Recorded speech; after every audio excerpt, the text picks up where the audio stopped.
Sir वो बार बार BJP की तरफ से प्रेशर आया था कि बच्चों को बीजेपी ज्वाइन करा दो, तो पापा ने बीजेपी ना ज्वाइन करवा के सुसाइड करना उचित समझा।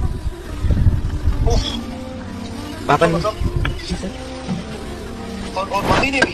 जी सर, पापा और मम्मी ने दोनों ने उचित समझा। और आपको कुछ नहीं पता था? नहीं सर, हमें कुछ भी नहीं पता था। ये बार बार ईडी की साइड से प्रेशर आ रहा था कि बच्चों को बीजेपी ज्वाइन करा दो, बीजेपी ज्वाइन करा दो। पागल हो गए। और अब बच्चे क्या कर रहे हैं आप लोग? सर अभी यहाँ क्रियाक्रम वगैरह की तैयारी कर रहे हैं सर। ये बिटिया है सर, इनकी ये भाई था सबसे बड़ा, ये दूसरे नंबर की बिटिया है। ये नमस्ते सर। सर मेरा हेलो सर, मेरी आवाज आप तक पहुँच रही है?